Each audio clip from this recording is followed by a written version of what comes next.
Do you have a nickname? What is it? The bigger question is, do you like it? I'm about to tell you one of mine. The goal here is to learn how to treat your mind and body like a professional athlete. Welcome to Mind Your Body. I'm Dr. Audra Lance.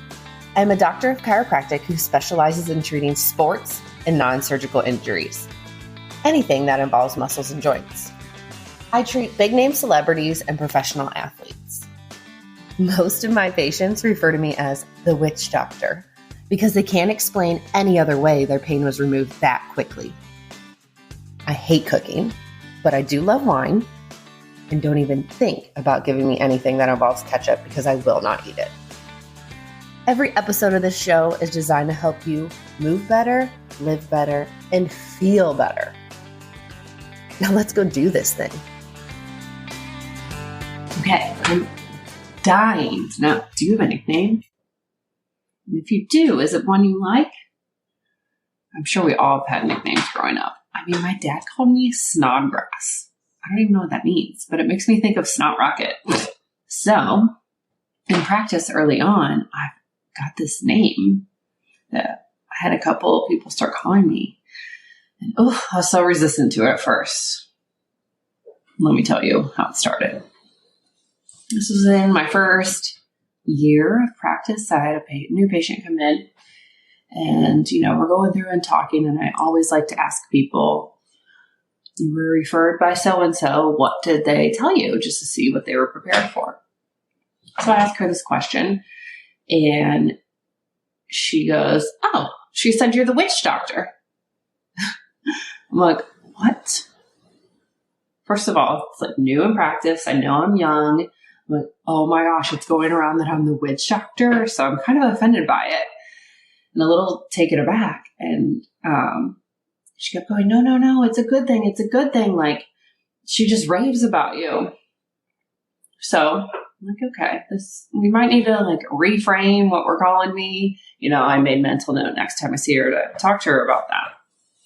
But it kept happening and kept happening over and over. And all these people didn't know each other.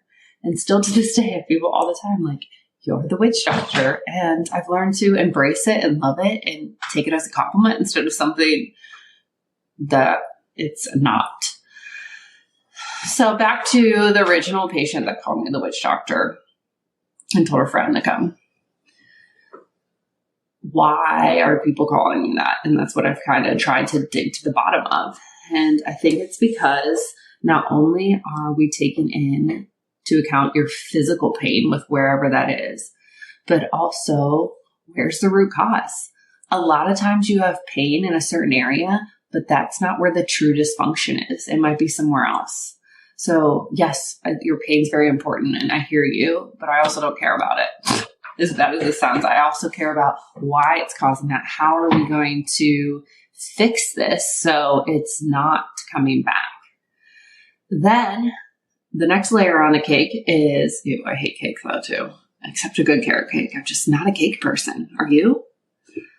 The next layer is that life happens and stress happens. Who knows what's going on at work, home, your relationship, what you're working through trauma-wise, and we need to acknowledge that. And our bodies show an internalized stress, and it can come out in weird ways. Anything from like a stomach ache or a headache to pain. And we can't forget that component and just disregard it. That is all intertwined, just like everything in the body is connected into the process of fixing you. So this friend, let's call her Jen. That's a fun name here today. Jen came in and she had 2 kids, both C-sections, was a runner, loved to work out, super high up in her company, managed people, was your smiling go-getter, go.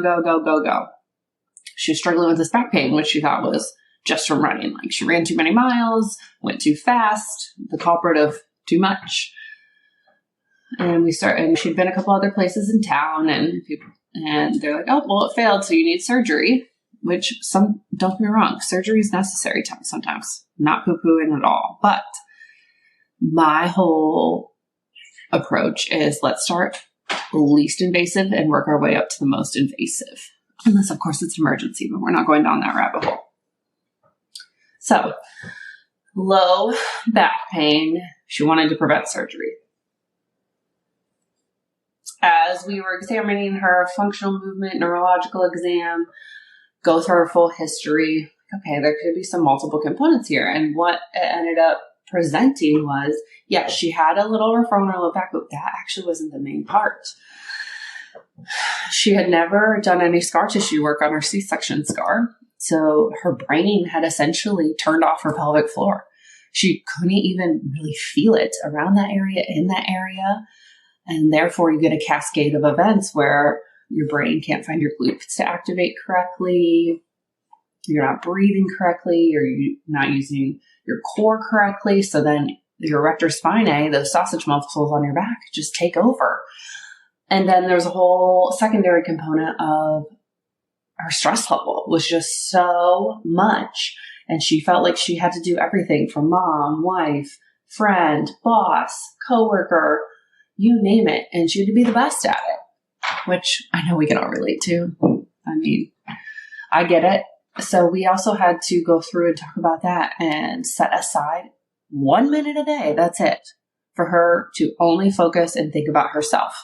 So we picked washing her face when she gets up in the morning, that she's going to take that 1 minute, think about herself. And then she had her stuff with me and she was better. We didn't need to do surgery. It was incredible. But that's just an example for you of addressing not only the physical component, but we're also needing to acknowledge and possibly address within our range the mental and emotional components, or get more of a team together if we need to do that.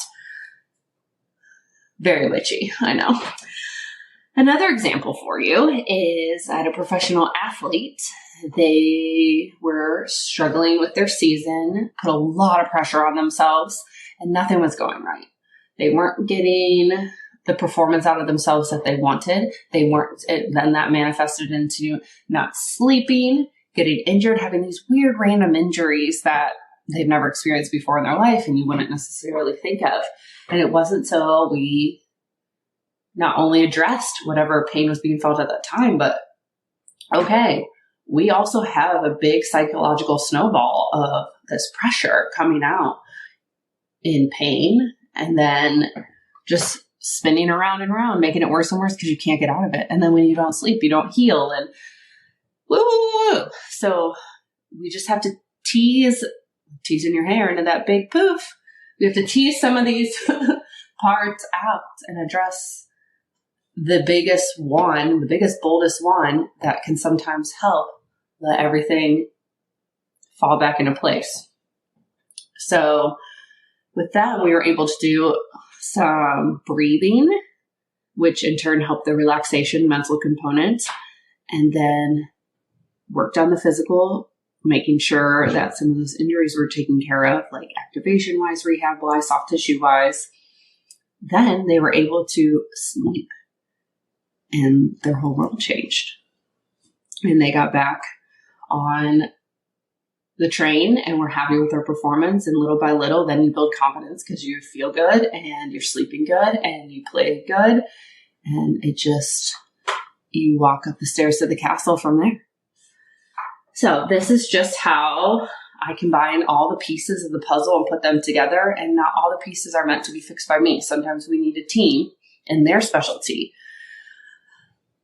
Just like I tell people all the time when they ask me dermatology questions, I hated that class. I did not listen. I was studying this stuff. So please let me send you to a dermatologist who only spent time focusing on that. We all have our things, and sometimes we need to combine and put them together for the magic spell to work. Just going with the witchy stuff. So I am dying for you to message me on Instagram and tell me what your nickname is. Speaking of breathing, let's take a deep breath. You might have been holding your breath. Good. Inhale through your nose. Exhale through your nose. Go get your day. Toodaloo. Now, if you want to do something really special for me and got a lot out of this episode, go leave a 5-star written review of the show on Apple Podcast. And if you're a Spotify listener, just tap the 5 stars. To submit any of your health questions to the show, simply DM me on Instagram at Dr. Audra Lance. And don't worry, all your questions will be kept strictly anonymous. So send me all your embarrassing questions. And don't forget, breathe into your butthole. Toodaloo!